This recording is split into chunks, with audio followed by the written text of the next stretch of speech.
Assalamualaikum warahmatullahi wabarakatuh. Selamat datang di channel Nabla Education. Oke, ini video bagian kedua ya dari pembahasan soal KSMMI IPA tahun 2022 tingkat kabupaten kota. Oke, jika di video sebelumnya kita sudah membahas sampai nomor 25, kita akan lanjutkan di soal nomor 26 ya. Kita akan lihat soalnya.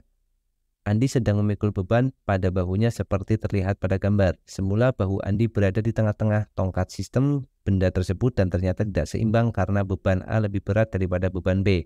Oke, jadi kasusnya adalah di sini beban A-nya lebih berat daripada beban B. Maka yang terjadi mestinya adalah dia akan tidak lurus ya, tidak seimbang. Jadi akan seperti ini kan. Beban A-nya akan lebih menekan ke bawah. Nah, ini adalah beban A. Kemudian yang belakang adalah beban B seperti ini. Waktu kondisi mula-mula karena beban A-nya lebih berat ya. Apakah yang seharusnya dilakukan oleh Andi agar sistem tersebut menjadi seimbang pada bahu Andi? Nah, jadi di sini kan berlaku persamaan atau berlaku formula bahwa beratnya A ini berat itu W ya simbolnya ya. Jadi ini WA, kemudian di sini ada WB. Maka berlaku persamaan, ini namanya LA, ini namanya LB. Supaya seimbang, maka WA dikalikan LA sama dengan WB dikalikan LB. Nah, ini yang harus dipenuhi supaya mereka seimbang. Kalau ini sudah terpenuhi, maka dia akan seimbang. Perhatikan di sini, beratnya A itu kan lebih berat daripada yang B. Berarti supaya nilai ini bisa sama, nih kalau kita tulis ya, beratnya A itu kan besar, sedangkan beratnya B itu kecil. Nah, beratnya B-nya itu kecil. Kita tulis dalam penulisan ini. Maka supaya ini bisa seimbang, jaraknya A ke bahunya itu harus kecil, LA. Sedangkan yang WB, beratnya B itu, jaraknya ke bahunya harus gede supaya dia bisa menyeimbangkan kan. Jadi ini besar, beratnya besar, maka jaraknya harus kecil. Yang ini gayanya kecil atau beratnya kecil ya, kita gambar yang lebih kecil lagi nih. Jadi WB-nya itu kecil, konsekuensinya L-nya harus lebih besar. Maka yang terjadi adalah kalau mula-mula ada di bahunya sini, maka dia harus mengecilkan LA dan membesarkan LB. Berarti dia harus digeser ke arah ke sini. Ya, maka kita geser ke arah sini. Nah, kita lihat mana yang sesuai ya. Yang pertama, menggeser beban A menjauhi bahu. Kalau menjauhi bahu, berarti A-nya tambah besar, LA-nya tambah besar. Ini jelas salah kan? Kalau menjauhi bahu berarti ke sana, maka dia LA-nya akan tambah besar panjang L-nya. Berarti yang ini jelas salah. Menggeser bahunya mendekati beban A. Jadi bahunya didekatkan ke beban A. Nah, ini betul kan? Karena apa? Kalau bahunya didekatkan ke beban A, maka LA-nya akan kecil nih. LA-nya kecil, sedangkan LB-nya akan besar kan? Jadi yang B itu sudah opsi yang tepat. Oke, jadi jawabannya pasti yang B kan? Oke, kemudian kita lanjutkan nomor 27 ya. Dari hasil pergelaran MotoGP Mandalika 2022 diperoleh catatan kecepatan motor para pembalap. Kecepatan motor Miguel Oliveira lebih tinggi dibandingkan Johan Zarco. Oke, ini ada perbandingan-perbandingan. Kita baiknya tulis dulu ya. Yang pertama kita punya Miguel itu lebih tinggi dibandingkan Johan. Jadi kita tulis di sini ya. Miguel itu kecepatannya lebih besar daripada Johan. Oke, kemudian yang kedua, Fabio Quartararo kecepatannya lebih besar daripada Jack. Oke, Jack Miller ya. Jadi Fabio itu lebih besar daripada Jack. Itu yang kedua. Yang ketiga, Alex Rins melaju lebih lambat daripada Johan Zarco. Berarti Alex itu lebih lambat, berarti kurang dari Johan. Atau kalau kita balik ya, ini akan sama dengan apa? Johan itu lebih besar daripada Alex kan? Kecepatannya ya. Jadi Johan lebih besar daripada Alex. Dan yang berikutnya, tidak ada pembalap yang memiliki kecepatan yang sama jika laju motor Fabio lebih cepat dibanding dengan Johan. Oke, Fabio itu lebih cepat dibandingkan dengan Johan.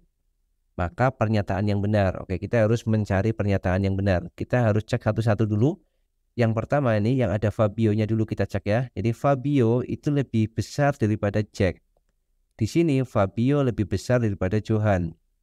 Sedangkan Johannya itu lebih besar daripada Alex. Maka kesimpulan pertama kita bisa dapatkan Fabio itu juga pasti lebih besar daripada Alex kan. Fabio lebih besar daripada Alex.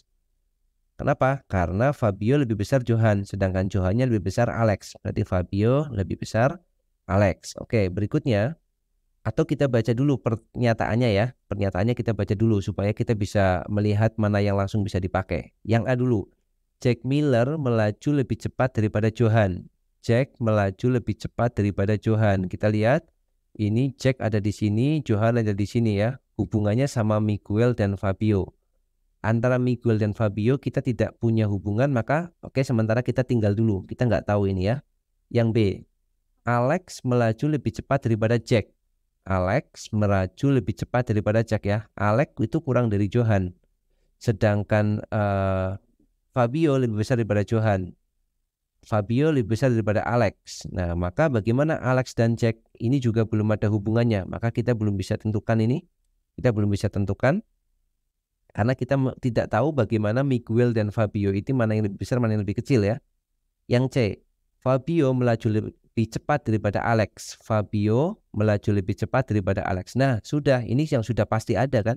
Jadi Fabio lebih besar daripada Alex. Berarti jawabannya sudah pasti yang C kan. Karena itu yang datanya sudah langsung ada dan bisa langsung kita simpulkan. Yang lainnya ya kita nggak tahu, nggak ada hubungan datanya. Oke ya, jadi seperti itu.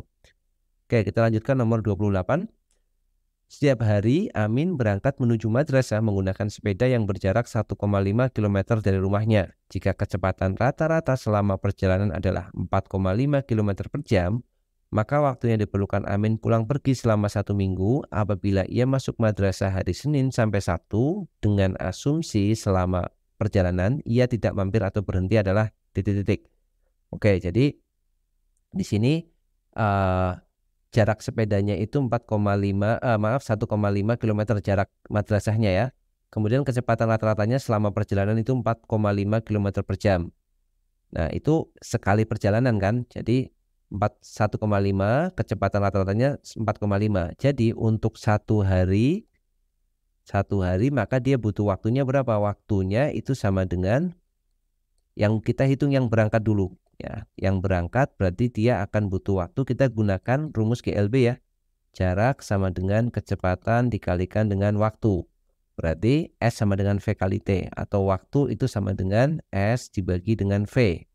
Jadi untuk berangkat, dia butuh waktu T-nya itu sama dengan jaraknya adalah 1,5 dibagi dengan waktunya, kecepatannya maaf, 4,5. 4,5. 1,5 dibagi 4,5 itu berarti 1/3 ya. 1/3 itu untuk berangkat. Maka karena dia nggak pergi-pergi, nggak mampir-mampir, pulangnya juga dia butuh waktu yang sama. Jadi pulangnya juga butuh 1/3 jam. Jadi berangkat 1/3 jam, pulang juga 1/3 jam. Nah, artinya dalam satu hari dia akan menempuh perjalanan atau memakan waktu untuk perjalanan itu 2/3 jam. Jadi satu hari itu 2/3 jam. Kan satu harinya 2/3 jam. Padahal dia masuk dari hari Senin sampai hari Sabtu. Nah, kalau hari Senin sampai Sabtu berarti kan Senin, Selasa, Rabu, Kamis, Jumat, Sabtu. Berarti ada 6 hari.